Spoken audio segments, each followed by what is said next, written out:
اعوذ باللہ السمیع العلیم من الشیطان الرجیم بسم اللہ الرحمن الرحیم رب اشرح لی صدری ویسر لی امری واحلل عقدۃ من لسانی یفقہوا قولی ربی یسر ولا تعسر وتمم بالخیر وبک نستعین ربی زدنی علما۔ السلام علیکم ورحمۃ اللہ وبرکاتہ۔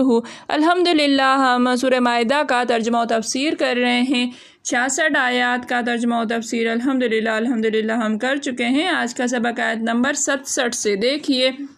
اعوذ باللہ من الشیطان الرجیم یا ایہا الرسول بلغ ما انزل الیک من ربک یا ایہا اے الرسول رسول بلغ پہنچا دو ما جو انزل نازل کیا گیا ہے الیک الی طرف کا آپ کی طرف من ربک من سے رب کا آپ کی رب کی طرف سے وَإِن لَمْ تَفْعَلْ اور ان اگر لم نہیں تفعل آپ نے کیا فما بلغت پس ما نہیں بلغتا پہنچایا آپ نے پہنچایا تو آپ نے نہیں پہنچایا۔ رسالت پیغام ہو اس کا پیغام واللہ اور اللہ یعصم وہ بچا لے گا کہ آپ کو من الناس من سے الناس لوگوں سے ان اللہ ان بے شک اللہ لا یہدی لا نہیں یہدی ہدایت دیتا القوم الکافرین کافر قوم کو قوم کفار کو۔ یا ایھا الرسول بلغ ما انزل الیک اے رسول پہنچا دو جو نازل کیا گیا ہے آپ کی طرف من ربک آپ کے رب کی طرف سے وَإِن لَمْ تَفْعَلْ فَمَا بَلَّغْتَ رِسَالَتَهُ اگر آپ نے ایسا نہیں کیا تو آپ نے اس کا پیغام نہیں پہنچایا آپ نے رسالت نہیں پہنچائی۔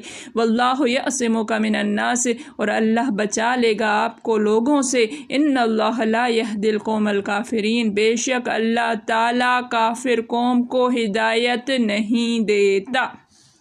اے پیغمبر جو ارشادات اللہ کی طرف سے تم پر نازل ہوئے ہیں سب لوگوں کو پہنچا دو اور اگر ایسا نہ کیا تو تم اللہ کے پیغام پہنچانے میں قاصر رہے یعنی پیغمبری کا فرض ادا نہ کیا اور اللہ تم کو لوگوں سے بچائے رکھے گا بے شک اللہ منکروں کو ہدایت نہیں دیتا۔ اس آیت میں اللہ تعالیٰ اپنے نبی صلی اللہ علیہ وآلہ وسلم کو رسول کے پیارے خطاب سے آواز دے کر حکم دے رہا ہے کہ اللہ تعالیٰ کے کل احکام لوگوں کو پہنچا دو۔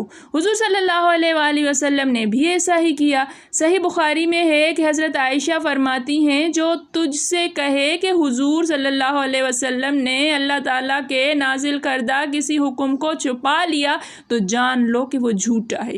اللہ تعالیٰ نے اپنے نبی صلی اللہ علیہ وآلہ وسلم کو یہ حکم دیا ہے پھر اس آیت کی تلاوت آپ نے کی۔ یہ حدیث یہاں مختصر ہے، بخاری و مسلم میں ہے کہ اگر حضور صلی اللہ علیہ وآلہ وسلم اللہ کے کسی فرمان کو چھپانے والے ہوتے تو اس آیت کو چھپاتے۔ سورہ احزاب کی آیت یعنی تو اپنے دل میں وہ چھپاتا تھا جسے اللہ ظاہر کرنے والا تھا اور لوگوں سے جھیپ رہا تھا حالانکہ اللہ زیادہ حقدار ہے کہ تو اس سے ڈرے۔ ابن عباس رضی اللہ تعالیٰ عنہ سے کسی نے کہا کہ لوگوں میں یہ چرچا ہو رہا ہے کہ تمہیں کچھ باتیں حضور صلی اللہ علیہ وآلہ وسلم نے ایسی بتائی ہیں جو اور لوگوں سے چھپائی جاتی تھی۔ آپ نے یہی آیت پڑھی اور فرمایا قسم اللہ کی ہمیں حضور صلی اللہ علیہ وآلہ وسلم نے کسی ایسی مخصوص چیز کا وارث نہیں بنایا۔ صحیح بخاری شریف میں ہے کہ حضرت علی نے ایک شخص سے پوچھا کیا تمہارے پاس قرآن کے علاوہ کچھ اور وحی بھی ہے؟ آپ نے فرمایا اللہ کی قسم جس نے دانے کو اگایا ہے اور جانوروں کو پیدا کیا ہے کہ کچھ نہیں بجز اس فہم و روایت کے جو اللہ کسی شخص کو دے اور جو کچھ اس صحیفے میں ہے۔ اس نے پوچھا صحیفے میں کیا ہے؟ فرمایا دیت کے مسائل ہیں قیدیوں کو چھوڑ دینے کے احکامات ہیں، اور یہ ہے کہ مسلمان کافر کے بدلے قصاصاً قتل نہ کیا جائے۔ صحیح بخاری شریف میں حضرت زہری کا رحمۃ اللہ کا فرمان ہے کہ اللہ کی طرف سے رسالت ہے اور پیغمبر کے ذمے تبلیغ ہے، اور ہمارے ذمے قبول کرنا اور تابع فرمان ہونا ہے۔ حضور صلی اللہ علیہ وآلہ وسلم نے اللہ کی سب باتیں پہنچا دیں، اس گواہ آپ کی تمام امت ہے کہ فی الواقع آپ نے امانت کی پوری ادائیگی کی، اور سب سے بڑی مجلس جو تھی اس میں سب نے اس کا اقرار کیا، یعنی حجۃ الوداع کے خطبے میں، جس وقت آپ کے سامنے 40,000 صحابہ کا گروہ عظیم تھا۔ صحیح مسلم میں ہے کہ آپ نے اس خطبے میں لوگوں سے فرمایا، تم میرے بارے میں اللہ کے ہاں پوچھے جاؤ گے تو بتاؤ کیا جواب دو گے؟ سب نے کہا ہماری گواہی ہے کہ آپ نے تبلیغ کر دی اور حق کے رسالت ادا کر دیا، اور ہماری پوری خیر خواہی کی۔ آپ نے سر آسمان کی طرف اٹھا کر فرمایا، اے اللہ، کیا میں نے تو تیرے تمام احکامات کو پہنچا دیا؟ اے اللہ، کیا میں نے پہنچا دیا؟ مسند احمد میں بھی یہ ہے کہ آپ نے اس خطبے میں پوچھا کہ لوگو یہ کون سا دن ہے؟ سب نے کہا حرمت والا۔ پوچھا یہ کون سا شہر ہے؟ جواب دیا حرمت والا۔ فرمایا یہ کون سا مہینہ ہے؟ جواب ملا حرمت والا۔ فرمایا پس تمہارے مال اور خون و آبرو آپس میں ایک دوسرے پر ایسی ہی حرمت والے ہیں جیسے اس دن کی اس شہر میں اور اس مہینے میں حرمت ہے۔ پھر بار بار اسی کو دہرایا، پھر اپنی انگلی آسمان کی طرف اٹھا کر فرمایا، اے اللہ، کیا میں نے پہنچا دیا؟ ابن عباس رضی اللہ تعالیٰ عنہ فرماتے ہیں، اللہ کی قسم یہ آپ کے رب کی طرف آپ کی وصیت تھی۔ پھر حضور صلی اللہ علیہ وسلم نے فرمایا، دیکھو ہر حاضر شخص غیر حاضر کو یہ بات پہنچا دے، دیکھو میرے فرمان میرے بندوں تک نہ پہنچائے تو تو نے حق کے رسالت ادا نہیں کیا، پھر اس کی جو سزا ہے وہ ظاہر ہے۔ اگر ایک آیت بھی چھپا لی تو حق کے رسالت ادا نہ ہوا۔ حضرت مجاہد رحمۃ اللہ فرماتے ہیں، جب یہ حکم نازل ہوا کہ جو کچھ اترا ہے سب پہنچا دو، تو حضور صلی اللہ علیہ وآلہ وسلم نے فرمایا، اللہ میں اکیلا ہوں اور یہ سب مل کر مجھ پر چڑھ دوڑتے ہیں، میں کس طرح کروں؟ تو دوسرا جملہ اترا کہ اگر تو نے نہ کیا تو تو نے رسالت کا حق ادا نہیں کیا۔ پھر فرمایا، تجھے لوگوں سے بچا لینا میرے ذمے ہے، تیرا حافظ و ناصر میں ہوں، بے خطر رہیے، وہ کوئی تیرا کچھ نہیں بگاڑ سکتے۔ اس آیت سے پہلے حضور صلی اللہ علیہ وسلم چوکنے رہتے تھے، لوگ نگہبانی پر مقرر رہتے تھے۔ چنانچہ حضرت عائشہ فرماتی ہیں کہ ایک رات کو حضور بیدار تھے، انہیں نیند نہیں آ رہی تھی۔ میں نے کہا، یا رسول اللہ صلی اللہ علیہ وآلہ وسلم، آج کیا بات ہے؟ فرمایا، کاش میرا کوئی نیک بخت صحابی آج پہرا دیتا۔ یہ بات ہو رہی تھی کہ میرے کانوں میں ہتھیار کی آواز آئی۔ آپ نے فرمایا، کون ہے؟ جواب ملا کہ میں سعد بن مالک ہوں۔ فرمایا، کیسے آئے؟ جواب دیا، اس لیے کہ رات بھر حضور صلی اللہ علیہ وآلہ وسلم کی چوکی داری کروں۔ اس کے بعد حضور صلی اللہ علیہ وآلہ وسلم آرام سو گئے، یہاں تک کہ خراٹوں کی آواز آنے لگی۔ بخاری و مسلم میں ایک روایت میں ہے کہ یہ واقعہ سن 2 ہجری کا ہے۔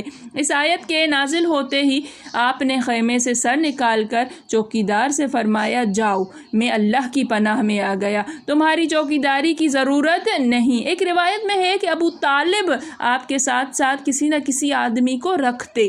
جب یہ آیت اتری تو آپ نے فرمایا، بس چچا، اب میرے ساتھ کسی کے بھیجنے کی ضرورت نہیں، میں اللہ کے بچاؤ میں آ گیا ہوں۔ لیکن یہ روایت غریب اور منکر ہے۔ یہ واقعہ تو مکہ کا ہو اور یہ آیت مدنی ہے، مدینہ کی بھی آخری مدت کی یہ آیت ہے۔ اس میں شک نہیں کہ مکہ میں بھی اللہ کی حفاظت اپنے رسول صلی اللہ علیہ وسلم کے ساتھ رہی، باوجود دشمن جاں ہونے کے اور ہر اسباب اور سامان سے لیس ہونے کے سرداران مکہ اور اہل مکہ آپ کا بال تک بیکا نہ کر سکے۔